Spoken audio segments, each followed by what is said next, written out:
Thank you for coming to our project. We are growing the London Humanities and Arts Project Center. I'm Dylan Flegel. I'm Mia Judy. I'm Jack Lesserman. And I'm Matthew Shea. Study abroad is an opportunity that can enhance students' lives. It can increase someone's maturity. Studies have also found that it increases self-confidence. Students who study abroad also see a higher job placement rate than students who don't study abroad. And these students also see an increased global awareness as opposed to students who stay on campus. However, there's also some barriers towards study abroad. The cost can turn a lot of students away. Some students are worried about learning another language. Other students are worried about how far away from home they'll be. And other students have plans like a specific class that they want to take or a specific internship that they're interested in that conflict with them being able to study abroad. The London HUA Project Center is a program that WPI has that is currently seeing a lot of people at the school see the barriers and be scared away from the project a little bit, as opposed to seeing the values. Our project was to combat this problem. Our project's goal was to grow the London Humanities and Arts Project Center and help students in London access site-specific information. The main objectives of our project focused on outreach and on creating a centralized website. Specifically, we focused on designing an outreach strategy for the London HUA program and creating a website with consolidated information about the HUA Project Center in London. This website will contain an interactive map to assist future students with their research. So in order to create an outreach campaign, first we need to figure out what the WPI community knows. So to do this, we sent out an email to students, HUA faculty, academic advising staff, and former Insight advisors using a variety of methods, including email aliases, Discord servers, and Slack group chats.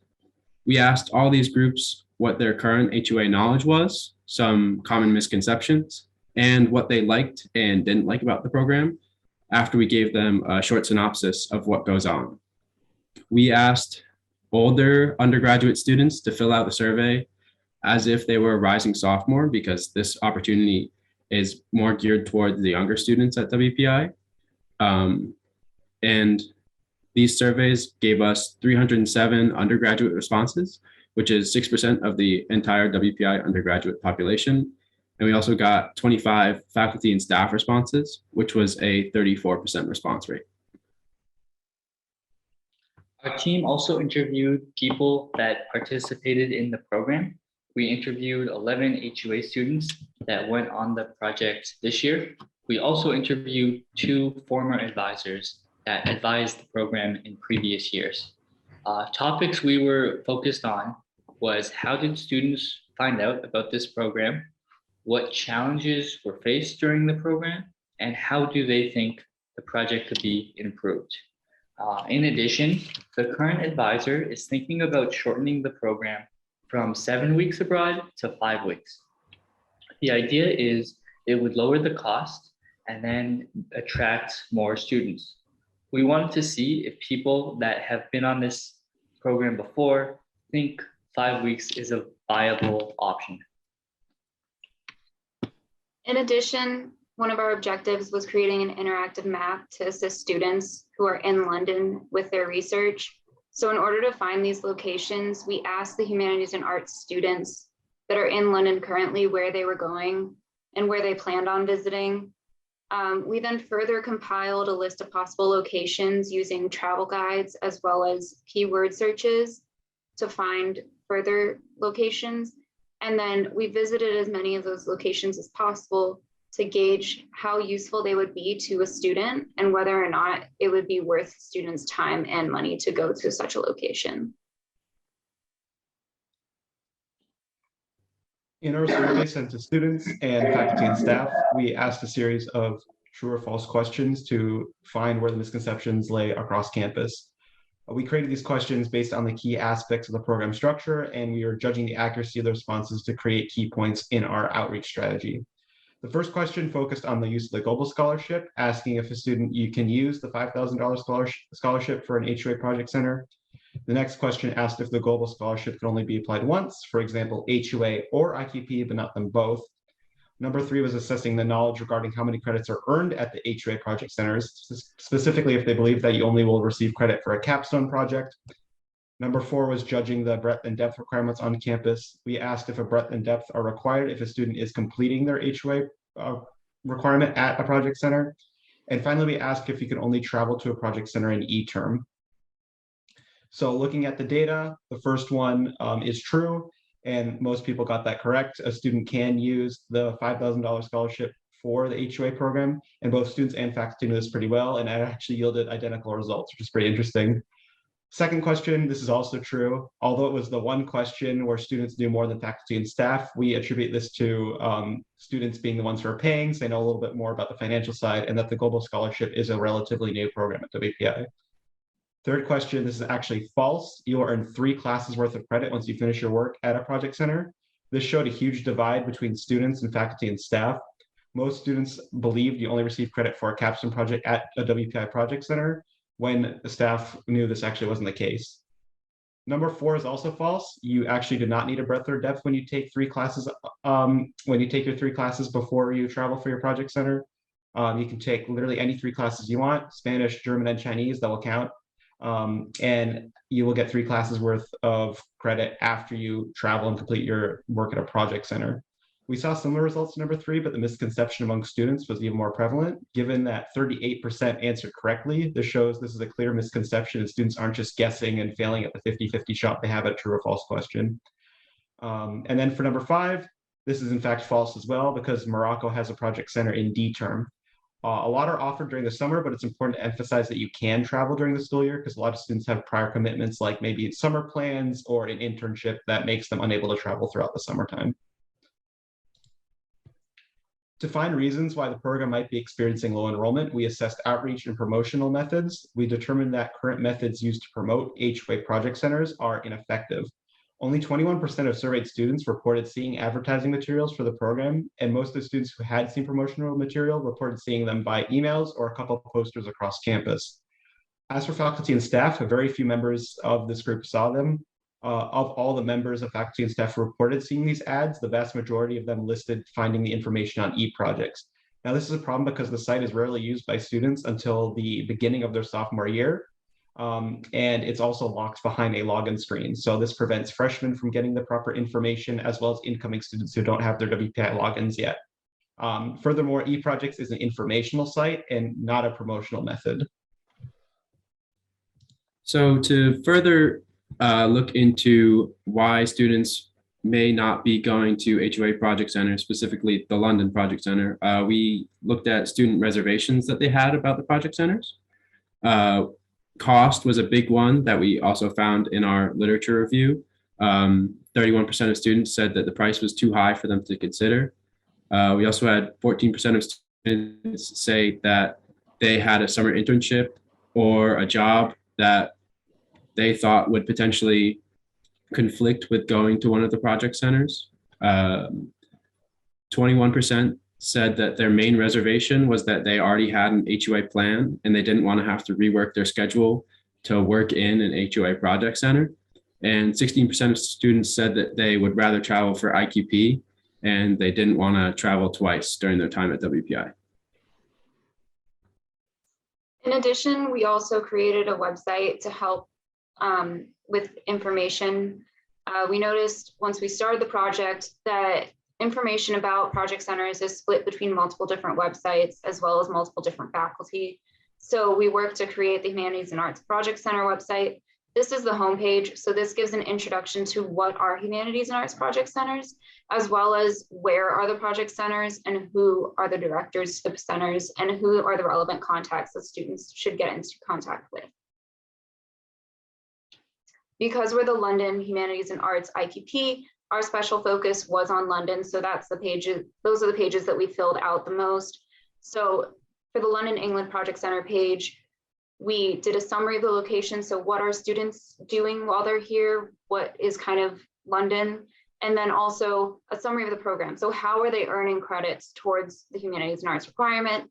We also embedded a Twitter feed to make updates about the program easier. So whether this is application deadlines or due dates or any update about a change in the program dates, that is easy to see on the website. It functions kind of like a bulletin board. And then finally, we linked past student projects onto the site so that students can look and see examples, whether they're thinking about applying or whether they have applied and they're in the program, just so they can see what it is they're trying to achieve. We also created a page specifically for students who would be in London and those who are enrolled. So this page has before you go. So this is, what do students need to think about before they're in an extended stay in a foreign country with respect to London? We also had once in London. So this is, what do students need to know about London in order for them to acclimate into the London culture, into the British culture, so that they're not thrown by it as much. And then finally, we have the London Project Center map, which is the interactive map I talked about earlier. And then this is the London Project Center map page. So the left has the interactive map as it's embedded into our site. And then if you scroll down further on the site, you'll see what's on the right, which is the tables that we have just split up by discipline of humanities and arts. And we've organized the different locations that are on the map into those disciplines. With respect, there's also going to be some overlap. So we do have subdisciplines and related topics. And we also focused on admission costs because not everything is free and often students are paying for it. So we looked at admission costs specifically with student pricing, and anytime there's student pricing offered, we mentioned that. So these interviews told us about how students were finding out about the program. Some of the most common ways this is talking with professors that were involved in the program, through their insight advisors, through word of mouth, through people that either went on this program or wanted to go on the program, or even through tour guides before they even enrolled in the school. Now, the common theme across all of these examples is the fact that these students found out about the program during or even before their freshman year, which really highlights the importance of finding out about this program early. We also learned about the academic preparation and the structure of this course, and how some students felt like it could be improved upon. A lot of students were not totally sure what was expected of them during the preparation class and weren't sure what their projects were or what they wanted it to be. As a result, a lot of students ended up switching their project topics or pivoting while they were in London. And this caused a lot of students to need extensions and worrying about finishing the class and the projects on time. We also learned about what students did and didn't like living in London. The course structure is very open-ended, gave students a lot of time to explore the city and do what they wanted. And students really, really liked this aspect of the program. There were some things students thought could be improved upon. One of those is the workspace. WPI had a workspace with 3 rooms. The problem is there were 12 HOA students, and this also had to be shared with 24 IQP students. So overall, it just was not big enough to fit the needs of the students. Another thing is the socialization amongst the cohort. Unlike most abroad WPI programs, the main projects in the London Project Center are completed individually, and some students felt like this might have inhibited the socialization amongst the group, and it wasn't as communal as they would have liked. Finally, there were some things students wish they knew about before they traveled that would have just helped them acclimate better. Some of these include SIM cards. They didn't know that you needed to have your phone unlocked for getting to London. Power adapters are a lot less expensive in the US than when you're in London. Students didn't know this. Pickpockets, one student had their phone stolen and believed it would be helpful to be given tips of the best ways to combat this and avoid this. And finally, just clothing and attire, just knowing the best things to pack so you could fit in with the culture, knowing what shoes you can wear to walk best, just knowing exactly what they should be packing. We utilized our survey and interview data to find room for improvement, and we categorized these areas for improvement into one of two themes. The first one being communication, and the second one being attention towards student needs. WPI does not communicate the program to its community effectively, and more could be done to adapt the program towards the needs and interests of a student. Falling under the category of communication is going to be improving the program promotion or finding ways to communicate the opportunity to the student body. Given the shortcomings in advertising and promotion, we recommend new ways to spread the word. One of these ways would be, we recommend that program directors or former students table sit with free incentives to get students to interact with those who are knowledgeable about HOA project centers. A good example of a free incentive could be hot chocolate, because it's low cost and a lot of students love hot chocolate. So it's a great way to get the word out. We also recommend additional information sessions to inform students and quell the misconceptions mentioned earlier. Many faculty and staff mentioned they wish there were more information sessions when taking our survey. And next up, we also recommend social media campaigns. We piloted an Instagram takeover where we showed a day in the life of an IQP and HOA students. And we found that it was pretty successful. We had an average viewership of 439 views, and at its peak, we had 648 views, and this was all on the WPI admissions page. One student actually reached out to us in the comments asking for more information because they were very interested in the project center. Lastly, we want to touch on targeted email lists. 49% of incoming freshmen and rising sophomores wanted to be added to an email list to receive further information about HOA project centers. So we recommend collecting emails at information sessions while table sitting or through forms on these social media campaigns. This will let people see who's demonstrating interest and create a voluntary email list. So those who are expecting the emails will be more likely to click on them and read the information provided. Additionally, we saw that there were issues with communication with faculty and staff. Only 32% of faculty and staff listed former or non-existent project centers, which means that if there is information about project centers with the faculty and staff, it's not being updated. We also noted that only one of our respondents out of the faculty and staff was able to name all 5 of the project centers correctly, with the average being 2 project centers named by faculty and staff, further showing that there's just a lack of understanding of where the project centers are, what are the project centers, how can students use the project centers. And then finally, we had 56% of faculty and staff report that they had conversations with students about humanities and arts project centers. However, the majority of those conversations were prompted by a student who had a question or was interested in the program, and not faculty and staff relaying this opportunity to them.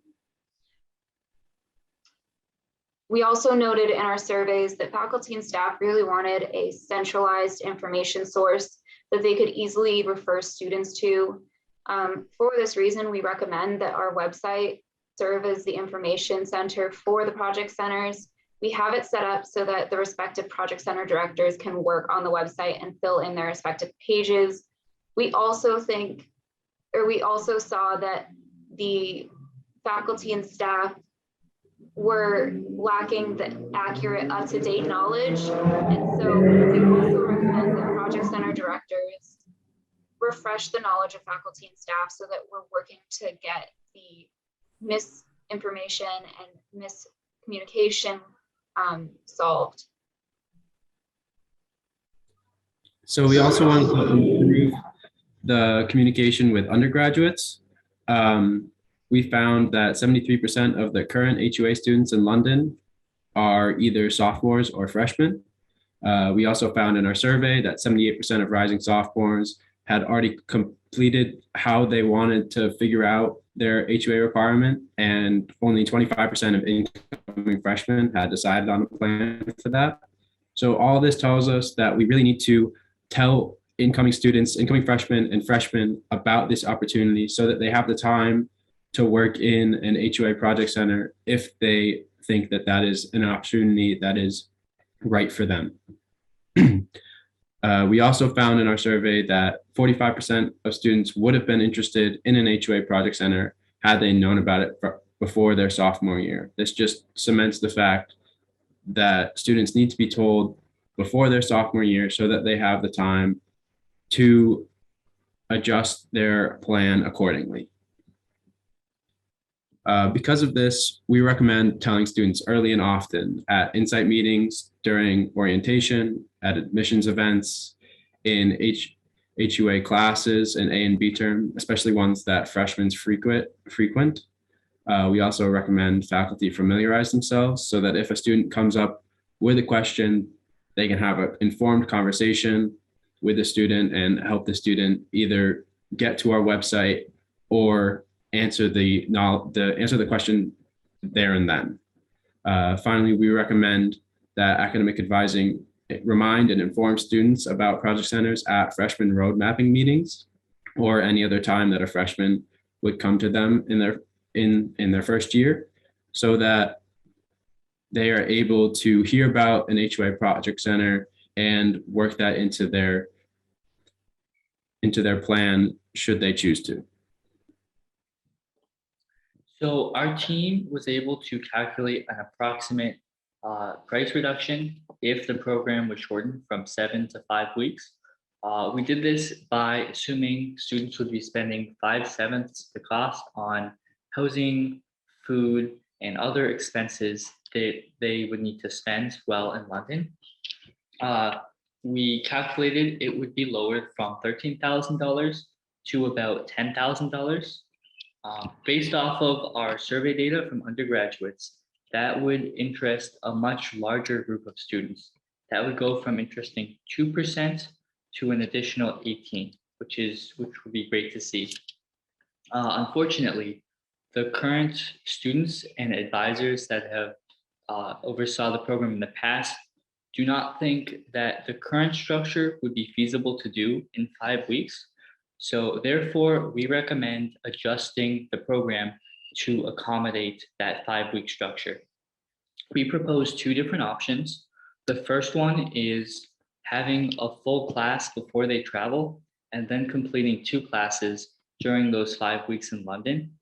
Another option would be completing those 5 weeks in London and then going home and doing the last 2 weeks at home, finishing writing the project and completing the project there. We recommend that the school chooses one of these options and pilots the program next year. At the end, they should conduct interviews with students to evaluate if they like that structure, see if that actually increased the application rate, and from there, evaluate what the best structure is and what the best thing is to do moving forward. The interviews gave us insight into how the student experience could be improved. We recommend, regardless of the course structure, that more work is completed during the preparation class. So instead of deciding the project topic at the end of the preparation right before they travel, they should be working on this throughout the class, doing this in the middle, and then they'll have finished their outlines all before they travel to London. Doing these things will let them be much more sure what their project topic will be, avoid having them to change their topic, and as a result, give them much more time to really go into depth into their project and more time to explore the city of London. In addition, we recommend more tips are given before they travel. These include talking about SIM cards, adapters, how to avoid pickpockets, things in that nature. In addition, we recommend that the student considers adding a co-advisor or a teaching assistant. This has been done in the past, and we think doing this practice again will really help give students more guidance and structure, helping them complete the project. To improve the social atmosphere of the program, we recommend introducing some form of group activity when they arrive in London so students can really get to know each other and just improve the overall atmosphere. For the IQP group, for instance, when we got to London, we did a big scavenger hunt across the city where we did that in teams. And something like that would really be helpful. On that same topic, we also think that we recommend the school combines the HOA and IQP housing. Doing this would just expand the social circles of everyone and create a more social atmosphere and improve everyone's experience. Thank you for coming. Link below is our website if you're interested in checking that out. And at this time, we open up the floor for any questions from the audience.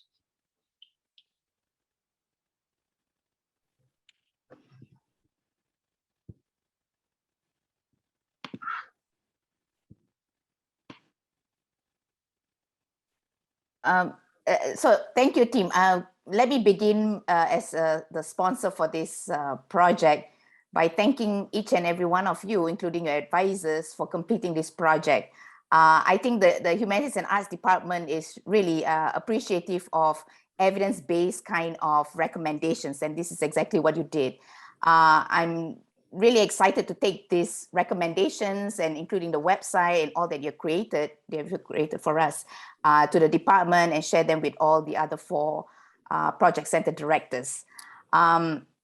I think this was a unique year in that, you know, we had to deal with pandemic situation and we were not sure whether we would actually travel this summer. Yeah, so all of the recommendations you made were, you know, really good recommendations, but it was, you know, something that we had thought about we were not able to implement them because of the COVID situation. But, you know, certainly, you know, all of the recommendations made can be implemented next year. So, you know, good news is, you know, I'll do my best as project center director for the London program to implement this as soon as possible. So, you know, all your hard work is something that is practical, feasible, and definitely appreciated by all of the faculty, the Humanities and Arts Department, especially myself, who is directing the London Project Center. So big thanks to you. I have no questions because I meet with you every week and you know, you have answered all of the questions that I've had. So I leave the time to others who are here and have questions for you.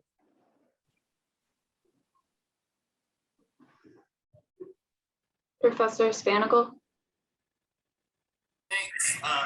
So I'm another person who has been an advisor in London, and I've been an advisor both in a co-advising situation with Esther, and also I've been an advisor solo. And so I really appreciated the pieces of your analysis and presentation that pointed to some of the advantages of having co-advisors. But sometimes the student numbers just don't justify having two full-time faculty in place. And so I'm wondering if you're thinking in that kind of a situation, would you consider, would there be a role for some kind of a hybrid advising arrangement where you have a remote advisor and an in-person advisor? Have you thought about different models for how to address when the numbers of students don't justify 2 people being there? I'm curious what your thoughts might be. Yeah, I think that's a great question and a great thing to consider. Because the main suggestion really it assumes that the program will grow and increase students. That's an interesting idea to have a hybrid, someone that's not currently there. I think another factor that might be a more convenient option is instead of having a full co-advisor, just having a student teaching assistant, which is a student that would have already completed the project and then travel with the group. And that might be a more realistic option where you wouldn't have to pay for a full-time advisor, but then they'll still be able to help the students. So it's definitely something to consider and think about. Thanks for the question.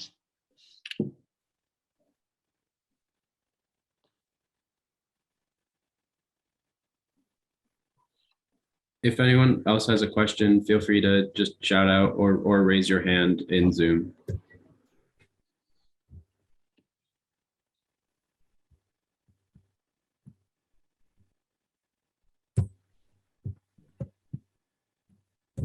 If there are no more questions, that means we're done. Thank you for coming to our presentation again. And we look forward to saying hi to all of you soon. Okay. Thank you, team. Thank you. I appreciate this. Thanks, Tim. Thank you, everybody. Good work.